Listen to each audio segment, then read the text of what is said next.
ছাড়াই যদি আটা বের করতে পারে জাতা দিয়ে, সে আল্লাহ বেঁচে আছে না মরে গেছে? আরো জোরে বলেন। আসলে এখনো সেই আল্লাহ আছেন। আল্লাহ বলেন আল্লাহু হুয়াল হাইয়ুল কাইয়্যুম। আল্লাহ যিনি চিরন্তন চিরঞ্জীব, তার কোনো মৃত্যু নাই। আমার ভাইয়েরা, সেই আল্লাহ আছে, সেই নামাজ আছে, কিন্তু মুসল্লি নাই। কথা বলুন ঠিক কিনা? মুসল্লি নাই, নামাজই তো পড়ে না, তবে মুসল্লি হবে না। এখন মুসল্লি হয়ে গেছে কয়েক প্রকার। এই যে আগামীকাল কিছু বরাত আলী দেখবেন। কি আলী? বরাত আলী। সারা বছর নামাজের খবর নাই, যখনই সবে বরাত আছে দেখা যাচ্ছে 100 রাকাত নফল পড়ে দিল, সূরা ফাতিহাও জানে না। কথা করছে না, কথা করছে না।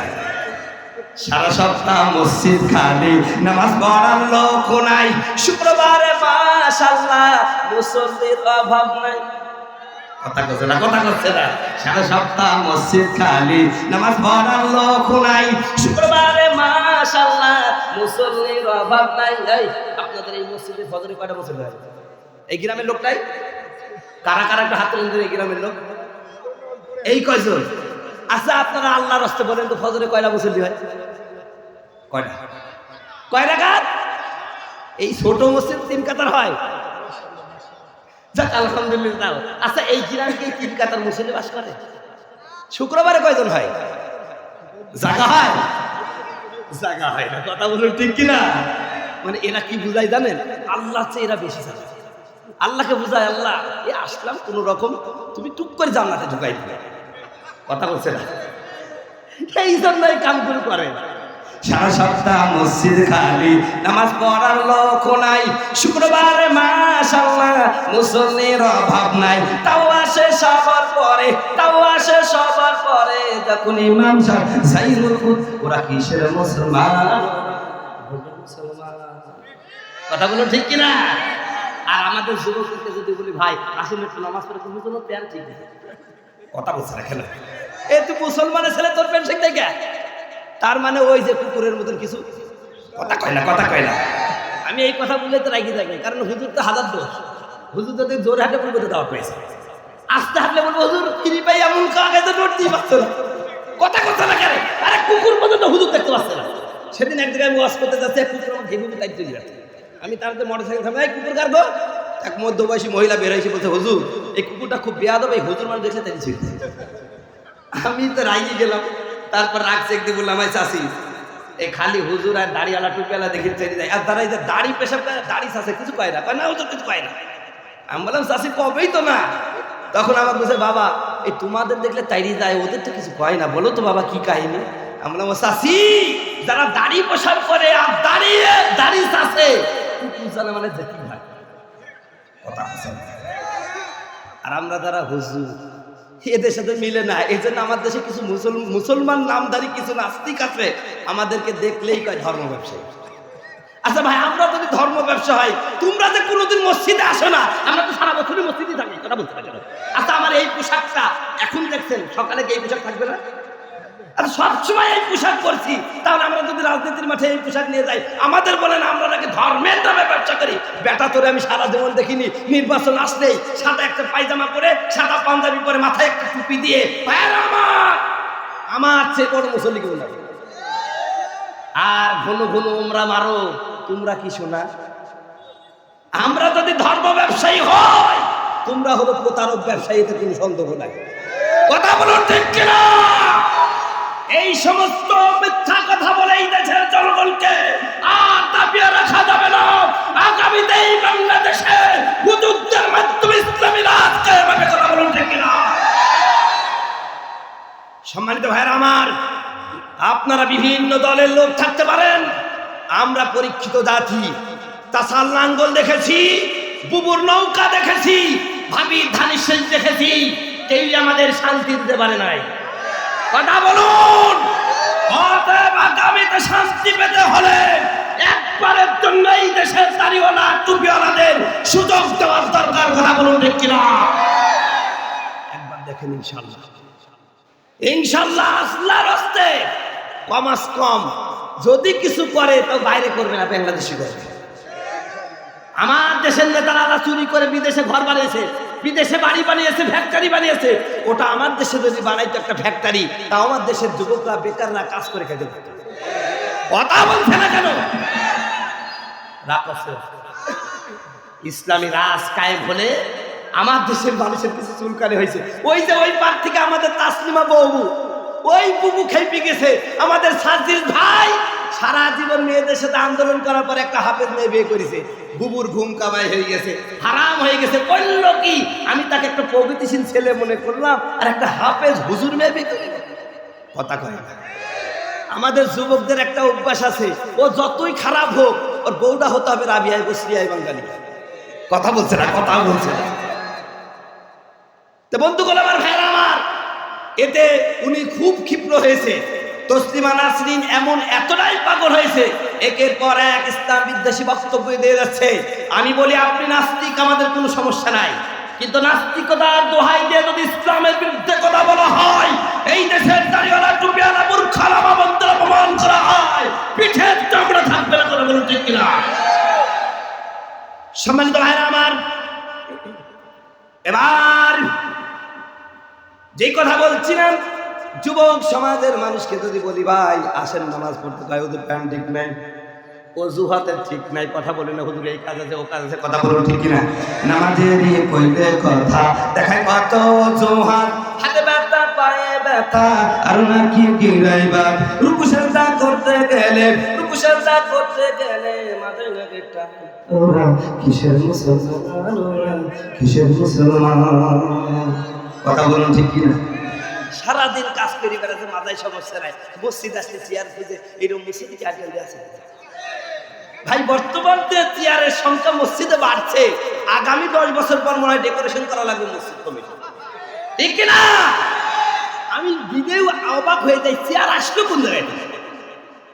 রসুলের স্পষ্ট কথা, আপনি যদি দাঁড়িয়ে নামাজ না পড়তে পারেন তো বসে বসে কথা বলতে, বসে নামাজ পড়তে না পারলে শুয়ে পড়ে, শুয়ে নামাজ না পড়তে পারলে ইশারাই পড়ে, ইশারা নামাজ না পড়তে পারলে যেমনে পারে সামনে পড়ে। চেয়ার আসলে কোথায় থেকে? কথা বলছেন তো ভাই, অত ওরকম এখন তো হয় নাই, এরকম তো মুরব্বী হয় নাই, এরকম অসুবিধাও হয় নাই, কথা বলুন ঠিক কিনা? তো যাই হোক, আমার কথা রাখতেছেন ভাই। সম্মানিত বন্ধুগণ আমার, ভাইয়ের আমার, যাই হোক, এতক্ষণ পর্যন্ত নামাজের দিন নিয়ে কথা বলছিলাম বলে যারা নামাজ পড়ে না তাই হুজুর তো ভালোই, খালি নামাজের দিন কি বলছে, আমাদের তো কিছু বলছে না। ভাই আপনাদের কি বলবো, কারণ আপনি তো মুসলমানই না। কথা করছে না, কথা করছে না।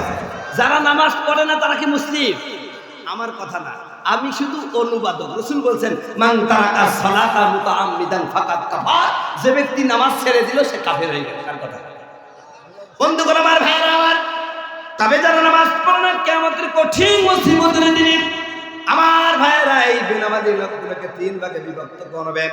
আমার সময় মনে হয় প্রায় শেষের পথে।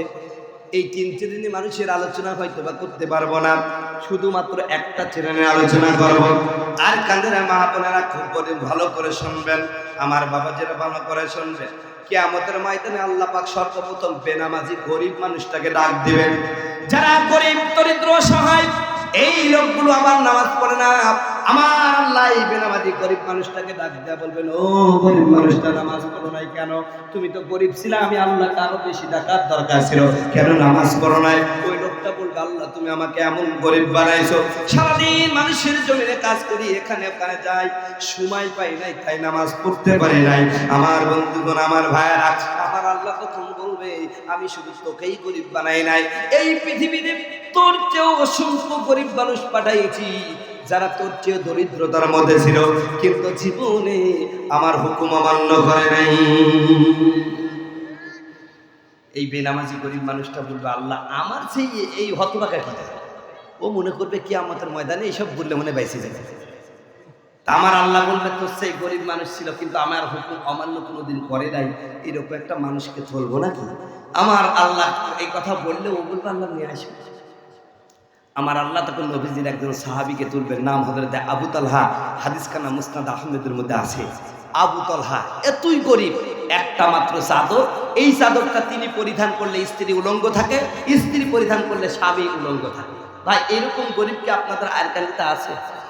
পর্দার মা বোনেরা ভালো করে শুনে, এমন দরিদ্র স্ত্রী যদি কাপড়টা পরে স্বামী উলঙ্গ থাকে, স্বামী পরলে স্ত্রী উলঙ্গ থাকে। ভাই এইরকম গরিব যদি হয় আমাদের বউ কি থাকবে? ভাই কথা বলছে না। বউ কি বলবে জানেন? মিনসি তুই থাক, আমি চললুম। কথা কয় না, এই কথা বলবে না ভাই? সম্মানিত ভাইরা আমার, কিন্তু হযরত আবু তালহা এবং তার স্ত্রী এই কথাটা বলেই আমি আমার বক্তব্যের ইতির দিকে চলে যাচ্ছি। একদিনের ঘটনা, হযরতে আবু তালহা এবং তার স্ত্রী ঘুমানো, বেলালের আজানের ধ্বনি আসলো, আসসালাতু খায়রুম মিনান নাওম। আবু তালহার ঘুম ভেঙে গেল। ঘুম থেকে উঠে দেখেন তার কাপড়টা তার স্ত্রী পরা। এদিকে নামাজের টাইম হয়ে গেল। ডাক দেয়া বলেন, প্রাণের স্ত্রী, ও স্ত্রী, ওই যে বিলাল আজান দিয়ে দিয়েছেন, নবীজি এখনই ইমামতের মুসল্লায় দাঁড়াবে। তুমি তোমার পরনের চাদরটা খুলে দাও, আমি নবীজির পিছনে গিয়া জামাতে নামাজ পড়বো। বলেন সুবহানাল্লাহ।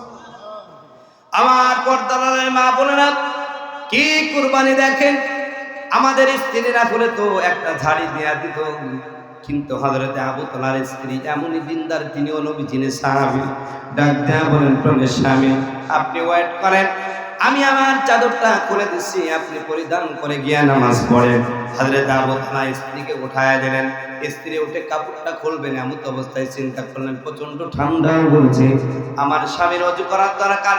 ডাক দেয়া বলেন, প্রাণের স্বামী, একটু অপেক্ষা করেন, আপনার জন্য একটু গরম পানির ব্যবস্থা করে দিব। বলেন সুবহানাল্লাহ। আমার ভাইয়েরা, স্ত্রী একটু গরম পানি নিয়ে আসলেন, আবু তালহাকে ওযু করায়া দিয়া নিজের পরন থেকে কাপড়টা খুলে দেয়া স্বামীকে বের করে দিলেন মসজিদের দিকে। কিছু দূর যখন গেছেন, হযরতে আবু তালহাকে ডাক দেয়া বলেন, প্রাণের স্বামী আবু তালহা, একটা মাত্র চাদর আপনাকে আমি বলে দিলাম, ও আমার স্বামী, খবরদার নামাজের পরে নবীজির দরবারে বসে থাকবেন না, আপনি ফেরত আসলে ওই চাদরটা পরিধান করে আমি ফজরের নামাজ পড়ব। বলেন সুবহানাল্লাহ। আল্লাহু আকবার। হযরত আবু তালহা চোখের পানি ছেড়ে দিয়ে কাঁদতেন, আল্লাহকে ডাক দেন, আল্লাহ, আমার এমন কঠিন দরিদ্রতার মধ্যে আমার স্ত্রী আমাকে যেভাবে সঙ্গ দিল, আমার কলিজা ঠান্ডা হয়ে গেছে। আমি স্বামী দোয়া করে দিলাম, আল্লাহ তুমি মেহেরবানি করে আমার স্ত্রীকে তুমি কবুল করে নাও। জোরে বলেন সুবহানাল্লাহ। এবার হযরত আবু তালহা রাদিয়াল্লাহু তাআলা আনহু মসজিদে চলে গেলেন, সকলের পিছনে গিয়া সবার পিছনের কাতারে দাঁড়ালেন। নবীজি যখন নামাজে সালাম ফিরায় দিলেন, 1 মিনিট অপেক্ষা না করে দ্রুত বাড়ির দিকে রওনা হয়ে গেলেন, স্ত্রী নামাজ পড়াবেন। আমার ভাইয়েরা, কয়েকদিন যখন এই অবস্থা দেখলো, সাহাবীরা বলা বলি শুরু করলো, তালহা বুঝি মুনাফিক হয়ে গেছে। মুনাফিকদের অনেকগুলো আলামত আছে, তার মধ্যে অন্যতম আলামত হলো মুনাফিক যারা, ওরা মসজিদে সবার পিছনে আসবে আর সবার আগে মসজিদ থেকে বের হয়ে যাবে। এগুলো কি জানা আছে আমাদের? ওই আছে একজন বললেন, আর তো জানা নাই। আসলে আমাদের ছেলেমেয়েরা এখন তো কোরআন হাদিস পড়ে না। আজকে এমন আবল তাবল বই পড়ে, যেগুলো পড়ে কোনো জ্ঞান তো হয় না, হাজারো বখাটে তৈরি হয়। কথা বলুন ঠিক কিনা? আহারে, আর পড়বে কেমনে? ছেলেরা আছে গুগল শরীফ নিয়ে, মেয়েরা আছে টিকটক। কথা কচ্ছে না? যে নারী পর্দা করে না, বুকেতে ওড়না পরে না, যে নারী টিকটকেতে হয় যে জামানা, সে নারী জাহান্নামে হবে ঠিকানা। সে নারী জাহান্নামে হবে ঠিকানা। যে নারী পর্দা করে না, বুকেতে ওড়না পরে না, যে নারী টিকটকেতে হয় যে জামানা, সে নারী জাহান্নামে হবে ঠিকানা। এ যুগের পুরানা খুলে দেখে না, গুগলে সার্চ করিয়া পড়ে। ঠিক না? এ যুগের মাইয়ারা কোরআন হাদিস ধরে না, এ যুগের মাইয়ারা কোরআন হাদিস ধরে না, টিকটক ভিডিও তারা করে। এ যুগের পুরানা খুলে দেখে না, গুগলে সার্চ করিয়া পড়ে। সম্মানিত বন্ধুগণ, আমার ভাইরা, আমার ব্যাখ্যায় গেলাম না। এবার সাহাবীরা বলা বলে শুরু করে দিল। আবু তালহা মসজিদে সবার পিছনে আসে, সবার আগে মসজিদ থেকে বের হয়ে যায়। এবার ভাইরা মুনাফিক বলা শুরু করলো। এই কথাটা এক কান দোকান হতে হতে নবীজির কর্ণকুহরে পৌঁছায় গেল। আমার নবী মনে বড় ব্যথা পেলেন। একদিন নামাজের পরে বললেন, সাহাবীরা, আমি শুনতে পেলাম আমার আবু তালহাকে তোমরা মুনাফিক বলে গালি দাও। সাহাবীরা, আমার আবু তালহার ব্যাপারে ব্যাড কমেন্ট করবো না, খারাপ মন্তব্য করবো না। আমার আবু তালহা সাধারণ সাহাবী না, আমার আবু তালহা হলো বদরিন সাহাবা। আর বদর যুদ্ধে যারা অংশগ্রহণ করেছে ওদের ব্যাপারে আমার আল্লাহ বলেন রাদিয়াল্লাহু আনহু ওয়া রাদওয়ান, আল্লাহ ওদের প্রতি রাজি, ওরাও আল্লাহর প্রতি রাজি। সুতরাং আমার তালহা কখনো মুনাফিক হতে পারে না। আগামীকাল যখন আমার পিছনে নামাজ পড়তে আইবে তোমরা আমার সালাম খানা পৌঁছায় দিবা। আমার তালহার বিষয়টা আমি নিজে শুনবো, জোরে বলেন সুবহানাল্লাহ। ও আর কান্দের মুসলমানেরা, এ পর্দার মা বোনেরা, এতক্ষণ পর্যন্ত যত ওয়াজ করেছি মনে রাখার দরকার নাই, আমার এই কথাটুকু শুধু মনে রাখেন। প্রিয় ভাইরা, আবার মনটা একটু নরম করে দেন। হযরত আবু তালহা পরের দিন স্ত্রীর পরন থেকে চাদরটা খুলে নিয়ে আমার নবীর পিছনে নামাজে দাঁড়ায় গেলেন। আমার বন্ধুগণ, নামাজ পড়ার পরে যখন নবীজি সালাম ফিরাইয়া দিলেন আর দেরি করলেন না, বাড়ির দিকে রওনা হয়ে গেছে। ওই যে স্ত্রী অপেক্ষা করছেন নামাজ পড়বেন, এমত অবস্থায় পিছন দিক থেকে একজন সাহাবী তার চাদরটা টেনে ধরে বলল, আবু তালহা আজ তুমি বাড়িতে যেতে পারবে না, আজ বাড়িতে যেতে পারবে না। শোনো, নবীজি তোমাকে সালাম দিয়েছে, তোমার সাথে একান্তে কথা বলতে চান। আমার নবীজির সালাম শোনার সাথে সাথে সাহাবী আবু তালহা সামনের দিকে আর এক কদম আগে বেরোলেন না। সাহাবায়ে কেরাম কিভাবে নবীকে অনুসরণ করে, নবী আদেশ দিয়েছে, স্টপ হয়ে গেছে। আর আজকের মুসলমান সেই নবীদের ওয়ারিস উলামায়ে কেরামকে জঙ্গি বলে গালি দেয়, ধর্ম ব্যবসায়ী বলে গালি দেয়, আল বদরা শামসুদ্দাকার বলে গালি দেয়। আল্লাহর কসম, যারা উলামায়ে কেরামকে কটাক্ষ করে গালি দেয়, একটা বৈধ সন্তানরা কথা বলুন ঠিক কিনা? কারে গালি দাও? এই হুজুর ছাড়া তোমার গতি নাই। করোনাকালীন যখন তোমার মা মরে গেছিল, তুমি সন্তান তোমার মায়ের লাশটা ফেলে দিয়ে চলে গেছে। এই টুপিওয়ালা যখন তার জানাজা দাফন করলো, আমার দেশে সুশীলরা বললো হুজুররা করোনা ছড়িয়ে দিবে, কথা ভেবে। কিন্তু মুসলমান, এই দেশের উলামায়ে কেরাম বললো করোনা হোক আর ফরোনা হোক, একজন মুসলমান বিনা জানাজায়, বিনা দাফনে, বিনা কুশলে মরতে পারে। আমরা জীবন বাজি রেখে তাদেরকেই আদর করলাম। যখনই করোনার গজব চলে গেল, আবার হুজুরা হয়ে গেল রাজাকার। কথা বলুন ঠিক কিনা? হুজুর সারা তোর জানাজা, হুজুর সারা তোর জানাজা কেউ পড়বে না, হুজুর সারা তোরে দাফন দিবে না। কথা বলুন ঠিক কিনা? সারা জীবন করলে তুই যে হুজুরকে ঘৃণা, সেই হুজুরকে লাগতে পারে সেটা ভাবলে না। ও তোর মা বাপ যাবে যখন এই দুনিয়া ছেড়ে, তখন কিন্তু আসতে হবে নবীর কাছে। কথা বলুন ঠিক কিনা? সম্মানিত বন্ধুগণ, আমার ভাইরা, আমার নবীর যখন কথা শুনলেন, নবী একান্তে কথা বলতে চান, হযরত আবু তালহা এক কদম সামনের দিকে এগোলেন না। আমার ভাইরা মসজিদের এক কোণে ছোট্ট বাচ্চার মতন ভদ্রভাবে বসে গেলেন। আমার নবীজি দোয়া করে জিকির আজকার তাসবিহ তাহলিল পাঠ করার পরে সাহাবায়ে কেরামকে বললেন, আমার সাহাবীরা সবাই মসজিদ থেকে বের হয়ে যাও, শুধু আমার আবু বকর, ওমর, উসমান, আলী ছাড়া কেউ থাকতে পারবে না, সবাই বের হয়ে যাও। সমস্ত সাহাবায়ে কেরামকে বের করে দিলেন। আবু বকর, ওমর, উসমান, আলী খেয়ে আমার নবী হযরত তালহাকে গিয়ে বললেন, তালহা শুনতে পেলাম নামাজে সবার পিছনে আসো, সবার আগে মসজিদ থেকে বের হয়ে যাও।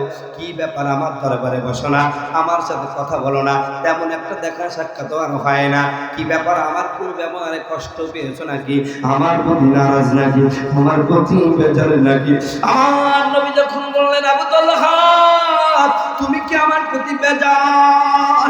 এই কথা শোনার সাথে সাথে হযরত আবু তালহা দুঃখ রেখে উঠলেন, ডাক দেয়া বললেন, ইয়া রাসূলুল্লাহ, আমি যদি আপনার প্রতি বেজার হতাম, মক্কার এই শৌখিন জীবন ত্যাগ করে এই মদিনার কাঁটাযুক্ত জীবন কি গ্রহণ করতাম?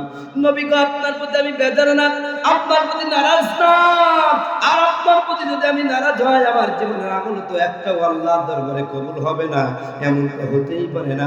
আমার নবী তখন বললেন, তাহলে কেন আমাকে সময় দাও না, কেন আমার দরবারে আসো না, নামাজের সবার পিছনে আসো, আবার আগে মসজিদ থেকে বের হয়ে যাও, ব্যাপারটা কি? হযরত আবু তালহা কিছু বলেন না। আমার নবী বলেন, কি ব্যাপার, কথা বলবে না নাকি? এমন অবস্থায় বলে, ইয়া রাসূলুল্লাহ, আসলে তাই নয়, আল্লাহর নবী, বিশ্ব নবী, দরিদ্রতা আমাকে এমন ভাবে আঁকড়ে ধরেছে, এই যে পরনে যে চাদরখানা দেখতেছেন, এই চাদর ছাড়া দ্বিতীয় কোনো চাদর নাই। নবী, আপনার বিলাল যখন আযান দেয়, আমি আমার স্ত্রীর পরন থেকে কাপড়খানা খুলে নিয়ে আসি, এইটা পরিধান করে আপনার সাথে জামাতে নামাজ পড়ি। আল্লাহর নবী আপনি যখন সালাম ফিরায়া দেন, আমার স্ত্রী তখন অপেক্ষায় থাকে নামাজ পড়ার জন্য। নবী গো আপনার পিছনে নামাজ পড়ে তাড়াতাড়ি মসজিদের দিকে, মসজিদ থেকে বাড়ির দিকে রওনা হয়ে যায়। এই কাপড়টা খুলে দিলে আমার স্ত্রী নামাজ পড়ে।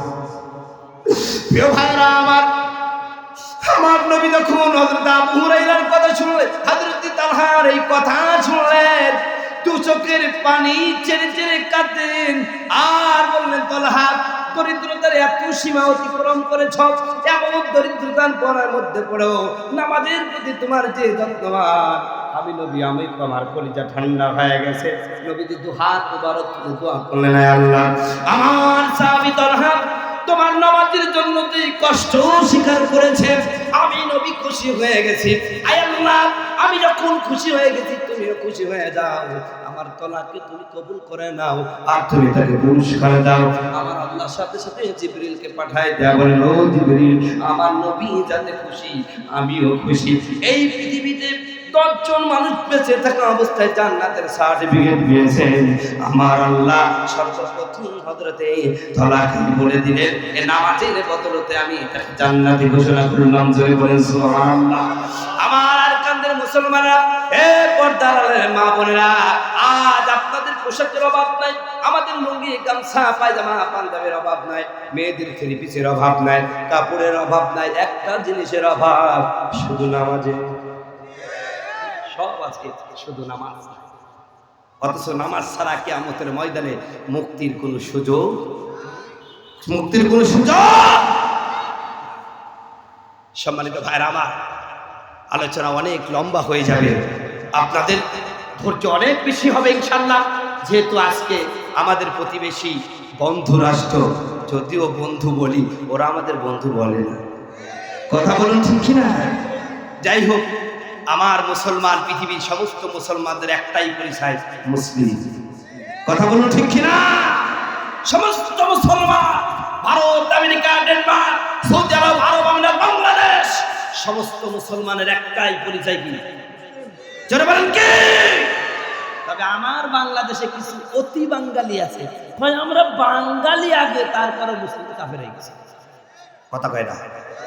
আমরা দেশি হিসাবে বাঙালি, কিন্তু পৃথিবীর সমস্ত মুসলমানের সর্বপ্রথম পরিচয় হলো মুসলমান। কথা বলুন ঠিক কিনা? অতএব আমার ভাই ভারত থেকে এসেছেন, আমার মুসলিম ভাই, আল্লাহ রাসূল বলেছেন, আল মুসলিম আখুল মুসলিম, ইন্নামাল মুমিনুনা ইখওয়া, সমস্ত মুমিনরা একে অপরের ভাই। কথা বলুন ঠিক কিনা? আমার ভাই যারা আসছেন আমাদের সুদূর ভারত থেকে, তিনি আপনাদের কোরআনের কথা বলবেন। আমি আজকে খুব খুশি হলাম যে এই মাদ্রাসায়, এই মাদ্রাসায় 8 জন হাফেজে কোরআন পাগড়ি নেবেন, কোরআনুল কারীমের হেফজ শেষ করেছেন। গোটা বিশ্বময় কোরআনকে যারা অমুসলিমরা এত ভয় করে, সবচেয়ে ওদের বড় ভয় হলো কোরআন। কথা বলুন ঠিক কিনা? ওরা চায় গোটা বিশ্ব থেকে কোরআনকে একেবারে নিঃশেষ করে দিতে। এজন্য মাঝে মাঝে তারা কোরআন পড়ায়, কোরআনকে লাথি মারে, কোরআনকে নর্দমার মধ্যে ফেলে দেয়। তাদের ইচ্ছা, তাদের মনের ইচ্ছা, এভাবে তারা কোরআনকে পৃথিবী থেকে মুছে ফেলবে। কিন্তু এটা কি সম্ভব? সম্ভব? এ কোরআন পৃথিবীর কোনো কাগজ বা কোনো কুতুব, কোন লাইব্রেরির মধ্যে হেফাজত করে নাই, এটা হেফাজত করেছেন আল্লাহ হাফেজদের সিনার মধ্যে। কথা বলুন ঠিক কিনা? সুতরাং কোরআনকে যারা মুছে দিতে যাবে, আল্লাহ পাক তাদেরকেই কি করবেন? মুছে দিবেন। কথা বলুন ঠিক কিনা? তো বন্ধুগণ, আমার ভাইয়ের আমার, সেই কোরআনের পক্ষে আপনারা থাকতে চান? জনগণ থাকতে চান? কারা কারা থাকতে চান? আল্লাহু তাকবীর। এবার হাত নামান, বাস্তব প্র্যাকটিক্যাল একটু আপনারা পরীক্ষা করে দেখতে চাই। কথা বলুন ঠিক কিনা? আপনারা কিন্তু সবাই ওয়াদা করেছেন কোরআনের পক্ষে থাকবেন, এই কোরআনের পক্ষে খালি ওয়াজ শুনে থাকবেন।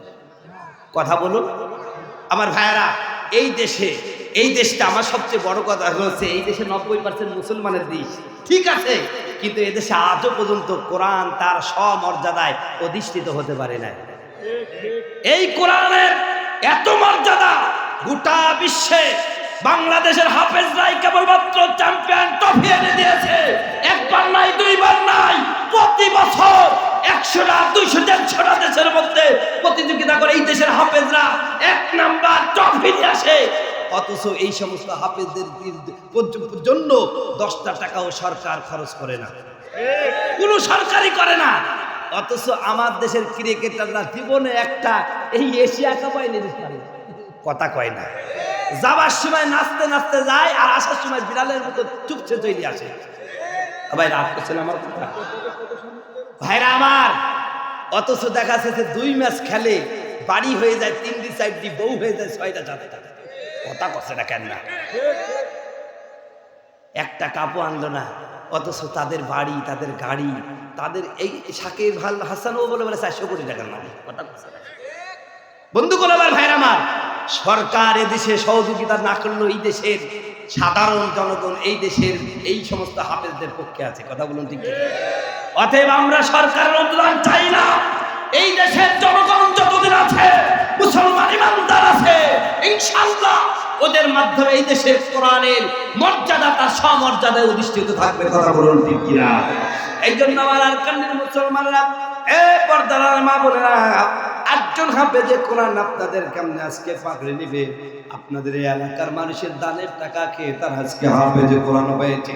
এই জন্য আমার ভাইয়েরা, কিয়ামতের ময়দানে এই হাফেজরা আপনাদেরকে বলবে না, আল্লাহ সেদিন বলবে, এই হাফেজরা জান্নাতে চলে যাও। আমার ভাইয়েরা হাফেজরা আল্লাহর দিকে মিটি মিটি চোখ দিয়ে তাকাইতে থাকবে। আল্লাহ বলবেন, তোমাদের তো জান্নাতে যেতে বলেছি, যাও না কেন? ডাক দেয়া বলুন, আল্লাহ কেমনে জান্নাতে যাই? ওই যে ইয়ারকান্দির মাদ্রাসায় আমরা পড়তাম, ওই গ্রামের কষ্টার্জিত টাকা, দিনমজুর কুলি হাইফাই সব ফ্যামিলির লোকেরা তাদের কষ্টার্জিত ভালোবাসার টাকা পয়সা দিয়ে আমাদেরকে হাফেজ বানাইছেন। আয় আল্লাহ, ওই গ্রামের লোকগুলো যতক্ষণ পর্যন্ত জান্নাতে যাবে না, ততক্ষণ পর্যন্ত আমরাও জান্নাতে যাব না। জোরে বলেন সুবহানাল্লাহ। এই জন্য আমার ভাইয়েরা, এই হাফেজদের কোরআনের সহযোগিতার জন্য এই আরকান্দির হাজার হাজার মুসলমানদের মা বোন সহ এই এলাকার যত পুরুষ মানুষ আছেন, সবার উদাত্ত আহ্বান জানান, ভাই একজন হাফেজে কোরআনের সহযোগিতার জন্য একজন মানুষ দাঁড়ায় যান। হুজুর, আল্লাহর কোরআনের মাহফিলে কোরআনদের হাফেজদের সহযোগিতার জন্য 10,000 টাকা আমার মা বাবার জন্য দান করব। একজন দাঁড়ায় যান, খুশি খুশি মনে দান হয়ে যায়, দানের খাতা শরীফ হয়ে যায়, আমি এখানে নগদে দোয়া করব। একজন দাঁড়ায় যান, 10,000 টাকা।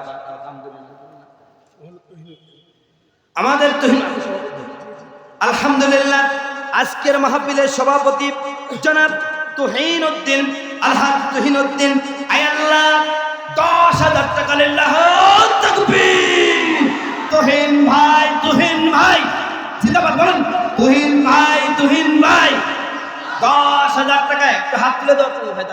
আয় আল্লাহ, আমার তুহিন ভাই আজকের মাহফিলের মাননীয় সভাপতি মহোদয়, আয় আল্লাহ কোরআনের মাহফিলে আয় আল্লাহ 1,000 নাই, 2,000 নাই, 10,000 টাকা কোরআনের মাহফিলে দান করলো। আল্লাহ তুমি কবুল করে না।